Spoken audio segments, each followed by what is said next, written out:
નમસ્તે વિદ્યાર્થી મિત્રો, ધોરણ 10 વિષય સામાજિક વિજ્ઞાન પ્રકરણ 16 આર્થિક ઉદારીકરણ અને વૈશ્વિકીકરણ, જેમાં ભાગ 2 જોઈશું.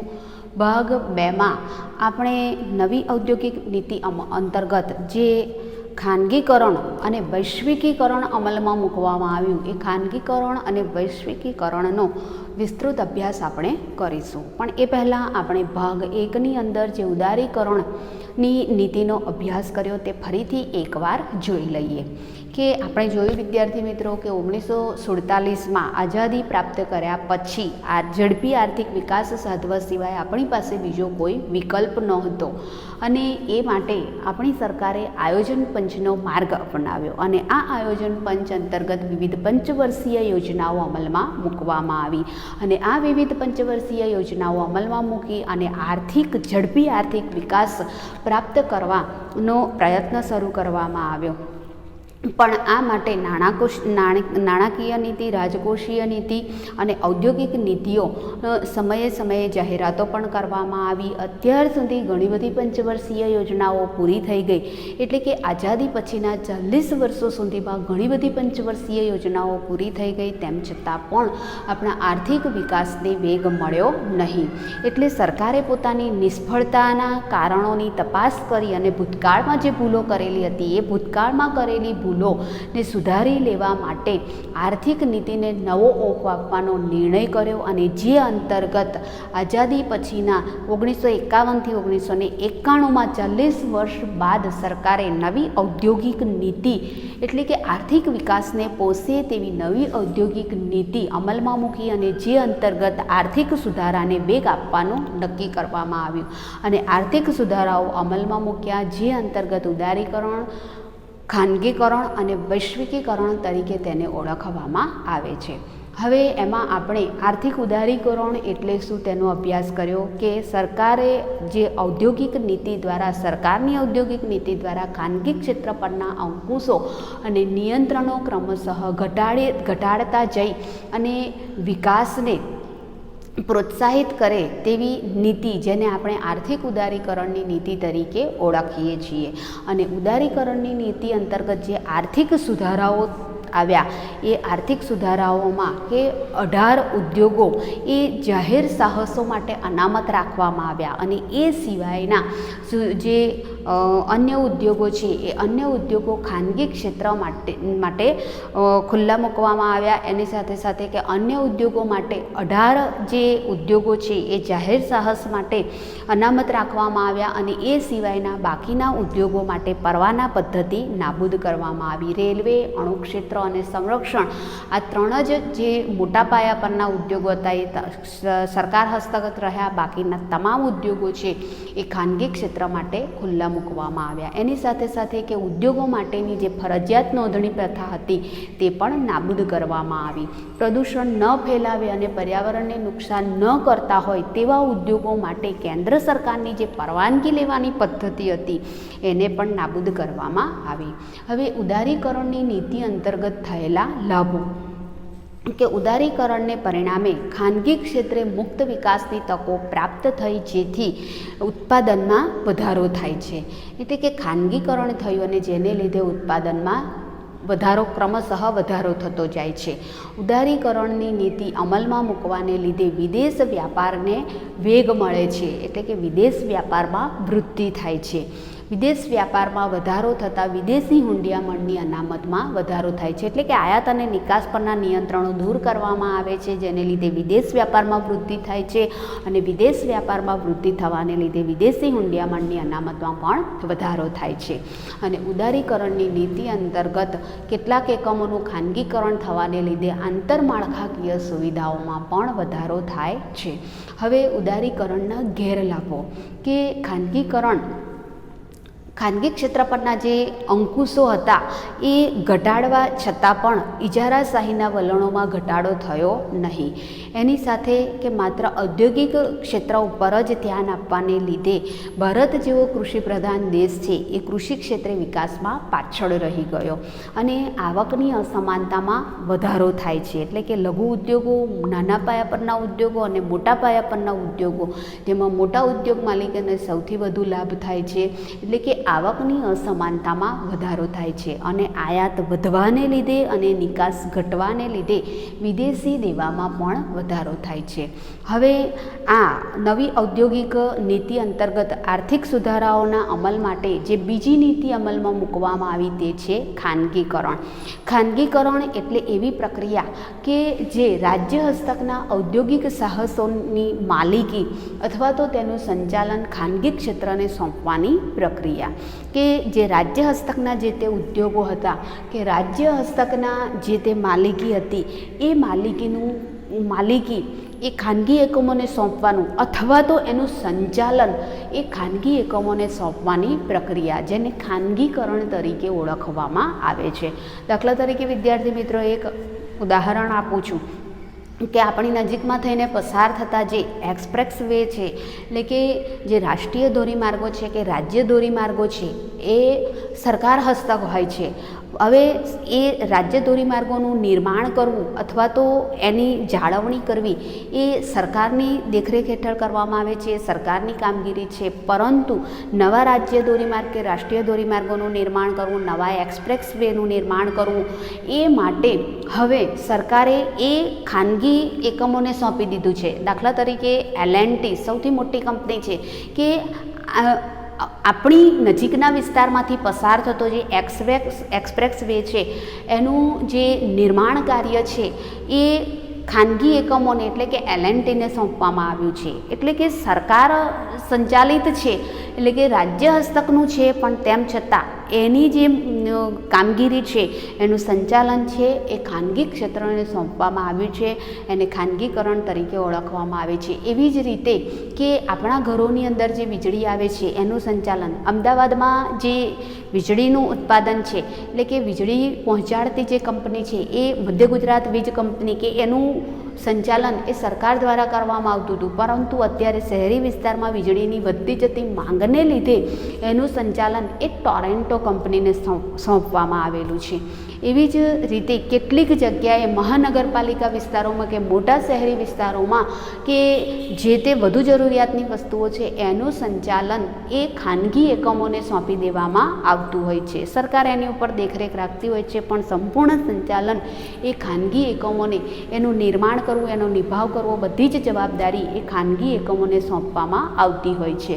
એટલે કે રાજ્ય હસ્તકના ઔદ્યોગિક સાહસો અથવા અને માલિકી અથવા તો તેનું સંચાલન ખાનગી ક્ષેત્રને સોંપવાની પ્રક્રિયા, જેને ખાનગીકરણ તરીકે ઓળખવામાં આવે છે. હવે ખાનગીકરણ ક્ષેત્રે બે માર્ગો અપનાવવામાં આવ્યા છે. પહેલાં જે ક્ષેત્રોના જાહેર સાહસો માટે ખુલ્લા મૂકવામાં આવ્યા હતા, એટલે કે અનામત રાખવામાં આવ્યા હતા, એટલે કે પહેલાં જે ક્ષેત્રો છે એ જાહેર ક્ષેત્રો માટે અનામત રાખવામાં આવ્યા હતા, તે ક્ષેત્રો હવે ખાનગી વિભાગ માટે ખુલ્લા મૂકવામાં આવ્યા છે. કે પહેલાં જે ક્ષેત્રો હતા કે જે કામગીરી હતી એ જાહેર એકમો માટે એટલે કે જાહેર સાહસો માટે એટલે કે સરકાર માટે રાખવામાં આવી હતી, અત્યારે એ ખાનગી ક્ષેત્ર માટે ખુલ્લી મૂકવામાં આવી છે. એવી જ રીતે રાજ્ય હસ્તકની કંપનીઓની માલિકી એ રાજ્ય પોતે પોતાની પાસે રાખે અને સંચાલન ખાનગી કંપનીને સોંપે છે, અને અથવા તો સંચાલન રાજ્ય પોતાની પાસે રાખે છે અને માલિકી ખાનગી કંપનીને સોંપે છે. કેટલાક એવા મોટા ઉદ્યોગો છે કે રાજ્ય હસ્તકના જે કારખાનાઓ કે કંપનીઓને માલિકી રાજ્ય પોતાની પાસે રાખે છે અને એનું સંચાલન કરવાની કામગીરી એ ખાનગી કંપનીને સોંપી દે છે. જેમ કે નવા રોડનું નિર્માણ કરવાનું હોય તો એનું જે માલિકી છે એ રાજ્ય સરકારની છે, પણ એનું સંચાલન કોને સોંપવામાં આવ્યું છે? ખાનગી કંપનીને. તો કેટલીક વખત એવું પણ બને છે કે સંચાલન એ રાજ્ય પોતાની પાસે રાખે છે, જ્યારે માલિકી એ ખાનગી કંપનીની હોય છે.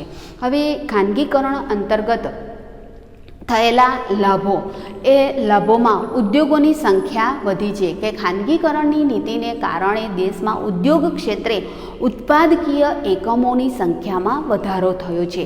એટલે કે ઉત્પાદકીય ઉદ્યોગોની સંખ્યામાં વધારો થયો છે. માનવીની જે જરૂરિયાતની ચીજવસ્તુઓનું ઉત્પાદન કરવાનું હતું તેવા ઉત્પાદનના એકમ ઉદ્યોગોનું પ્રમાણ ધીમે ધીમે વધ્યું છે. હવે એની સાથે બીજું કે ખાનગી મૂડીલક્ષી અને વપરાશી વસ્તુઓનું ઉત્પાદન વધ્યું છે. ખાનગીકરણને પરિણામે મૂડીલક્ષી એટલે કે વધારે ને વધારે લાભ થઈ શકે તેવો અને વપરાશી વસ્તુઓ એટલે કે માનવીની જે જરૂરિયાતની ચીજવસ્તુઓ છે એવી વપરાશી વસ્તુઓની ચીજવસ્તુઓના ઉત્પાદનમાં વધારો થયો છે. જાહેર ક્ષેત્રના એકમોની કાર્યક્ષમતામાં સુધારો થયો છે.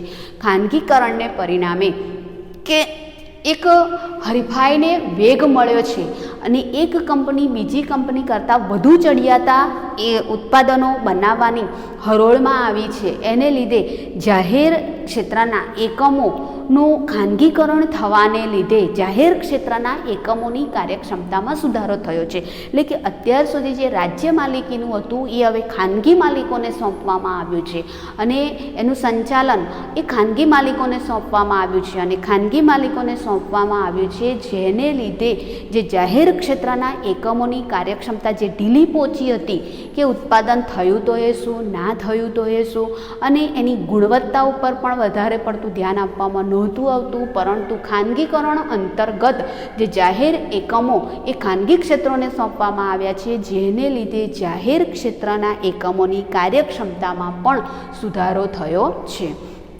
એના પછી ખાનગીકરણના ગેરલાભો. ખાનગીકરણના ગેરલાભોમાં ઇજારાશાહીને વેગ મળ્યો છે કે ખાનગીકરણને પરિણામે આર્થિક સત્તાનું કેન્દ્રીકરણ થયું છે. એટલે કે માલિકી રાજ્ય સરકારની છે પણ એનું સંચાલન એ ખાનગી એકમો દ્વારા ખાનગી માલિકો દ્વારા કરવામાં આવે છે, જેને લીધે ઇજારાશાહીને વેગ વધ્યો છે. ઇજારાશાહીના દબદબામાં વધારો થયો છે. માત્ર મોટા ઉદ્યોગોને જ લાભ મળ્યો છે. ખાનગીકરણને પરિણામે નાના ઉદ્યોગો અથવા તો ગૃહ ઉદ્યોગોનો વિકાસ યોગ્ય રીતે થઈ શક્યો નથી અને જેમાંથી વધુને વધુ લાભ થઈ શકે એવા મોટા ઉદ્યોગો ઉપર જ ધ્યાન કેન્દ્રિત કરવામાં આવ્યું છે. નાના ઉદ્યોગો, લઘુ ઉદ્યોગો અને ગૃહ ઉદ્યોગો ઉપર ઓછું ધ્યાન કેન્દ્રિત કરવામાં આવ્યું છે.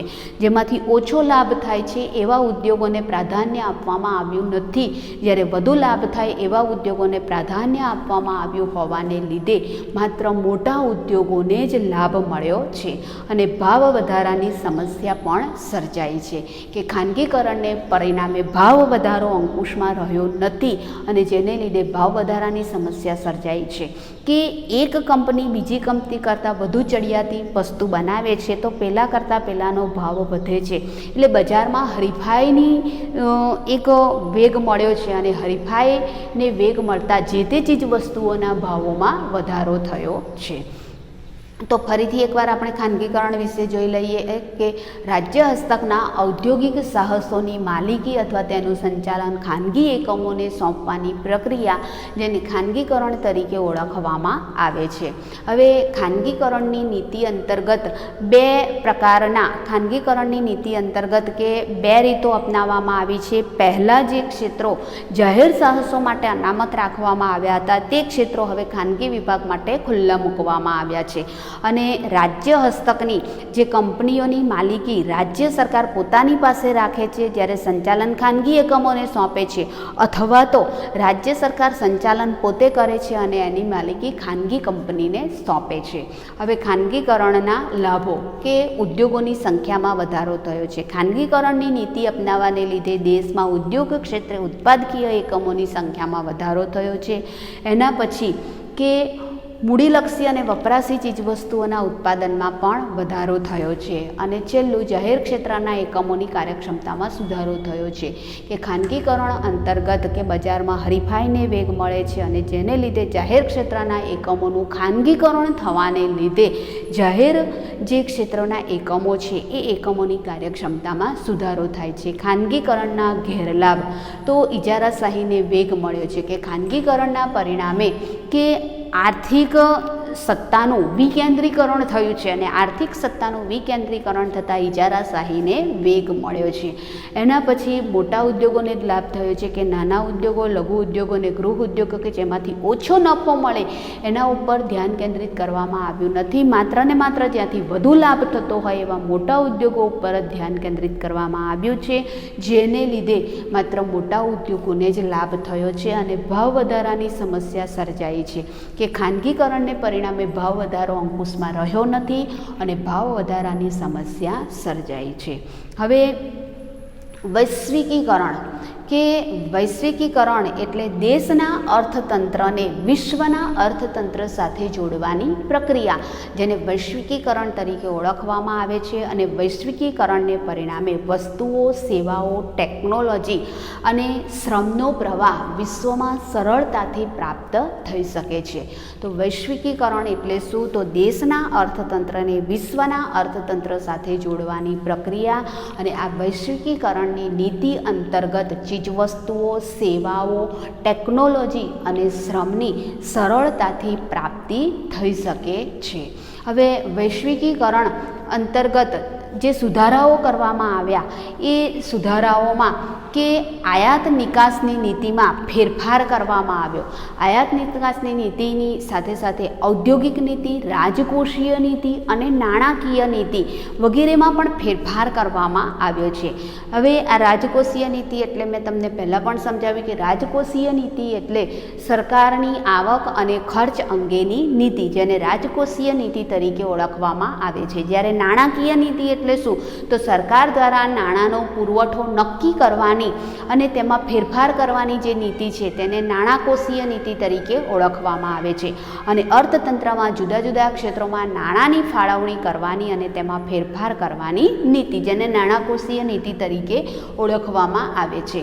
તો આયાત નિકાસની નીતિમાં ફેરફાર થાય છે અને સાથે સાથે ઔદ્યોગિક નીતિ, રાજકોષીય નીતિ અને નાણાકોષીય નીતિમાં પણ ફેરફાર કરવામાં આવ્યો છે. એના પછી કે બે દેશો વચ્ચેના વ્યાપારના અવરોધો દૂર કરવામાં આવ્યા છે. કે ઈસવીસન 1985 સુધી વિદેશ વ્યાપારની ટૂંકા ગાળા માટેની નીતિ જાહેર કરવામાં આવતી હતી. તેને બદલે હવે લાંબા ગાળાની નીતિ જાહેર કરવામાં આવી છે.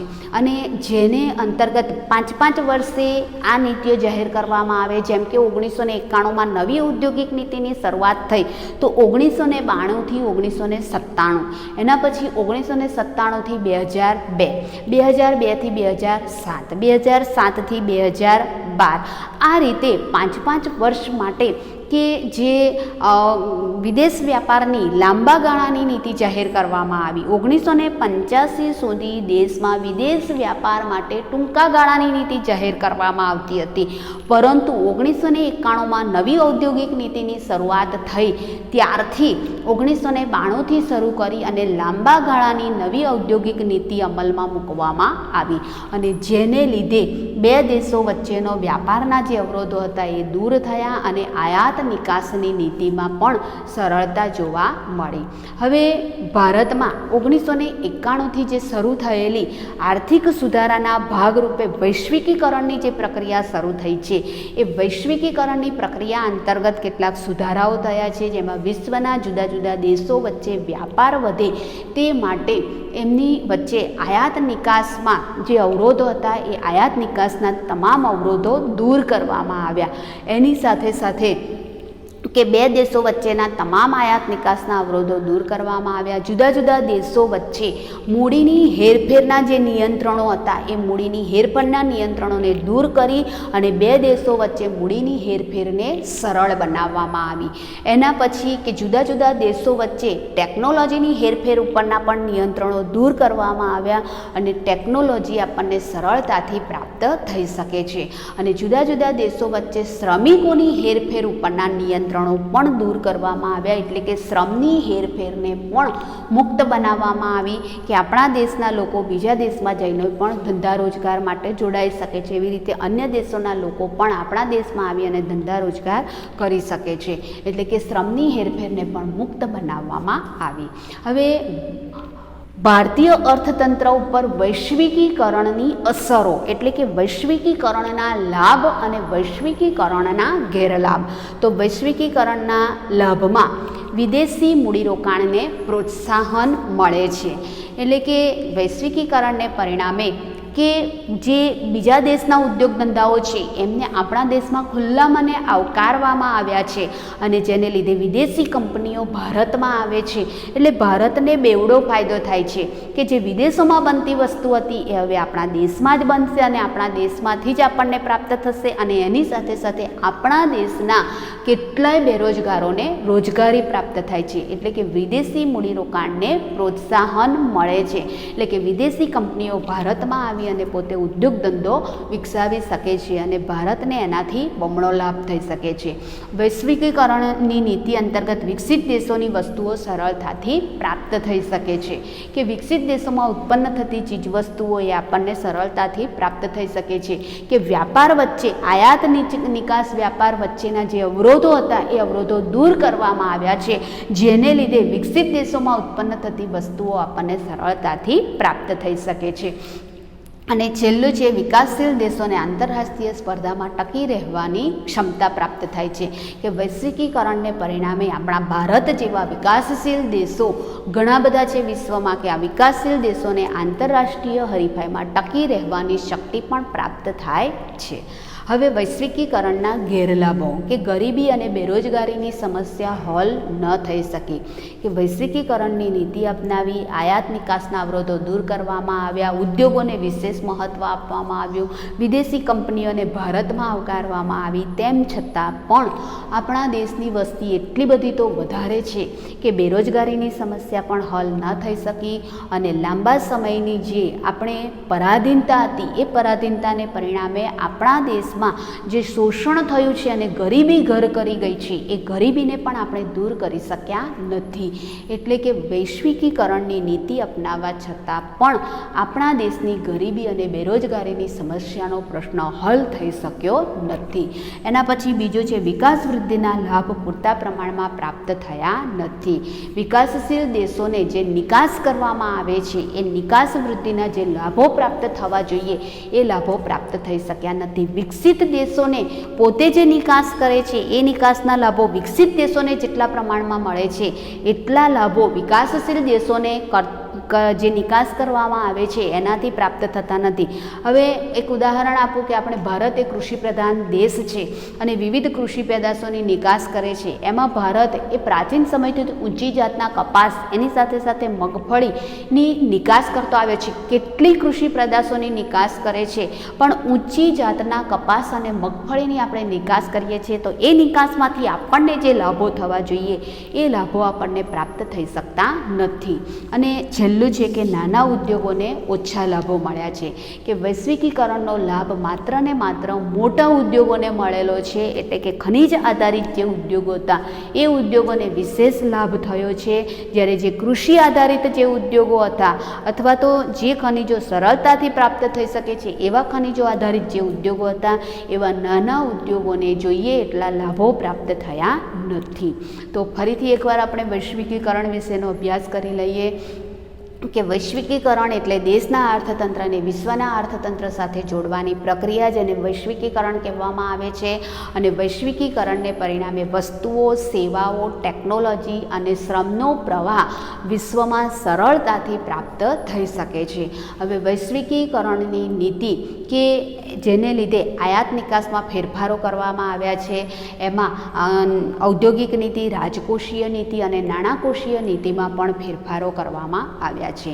ત્યારબાદ કે 1985 સુધી દેશમાં ટૂંકા ગાળાની ઔદ્યોગિક નીતિઓ જાહેર કરવામાં આવતી હતી. એની જગ્યાએ કે વૈશ્વિકીકરણની નીતિ અપનાવ્યા પછી લાંબા ગાળાની ઔદ્યોગિક નીતિઓ પણ અમલમાં મૂકવામાં આવી છે.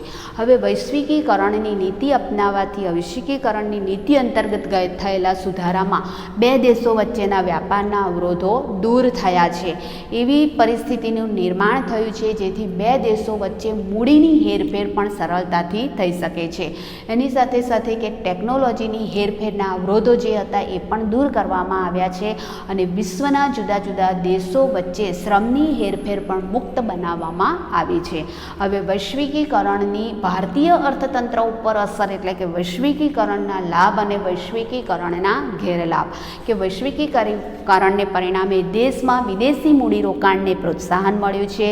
એની સાથે સાથે કે વૈશ્વિકીકરણ વૈશ્વિકીકરણની નીતિ અંતર્ગત વિકસિત દેશોમાં પેદા થતી કે ઉત્પન્ન થતી વસ્તુઓ આપણા દેશમાં સરળતાથી મળી શકે છે અને વૈશ્વિકીકરણને પરિણામે ભારત જેવા વિકાસશીલ દેશોને આંતરરાષ્ટ્રીય સ્પર્ધામાં ટકી રહેવાનો શક્તિ પ્રાપ્ત થાય છે. હવે વૈશ્વિકીકરણના ગેરલાભો કે વૈશ્વિકીકરણની નીતિ અપનાવવા છતાં પણ ગરીબી અને બેરોજગારીની સમસ્યા હલ કરવામાં આપણને ધારી સફળતા મળી નથી. એની સાથે સાથે કે વિકાસશીલ દેશોની નિકાસ વૃદ્ધિ દ્વારા જે લાભો થવા જોઈએ એ લાભો પૂરતા પ્રમાણમાં પ્રાપ્ત થઈ શક્યા નથી અને વૈશ્વિકીકરણનો લાભ માત્ર મોટા ઉદ્યોગોને જ મળ્યો છે, જ્યારે નાના ઉદ્યોગોને એનો લાભ ખૂબ જ ઓછો મળ્યો છે. તો વિદ્યાર્થી મિત્રો, અહીંયા આપણે ખાનગીકરણ અને વૈશ્વિકીકરણનો વિસ્તૃત અભ્યાસ કર્યો. હવે વિશ્વ વ્યાપાર સંગઠન વિશેનો વિસ્તૃત અભ્યાસ આપણે હવે પછીના વિડીયોમાં કરીશું. Thank you.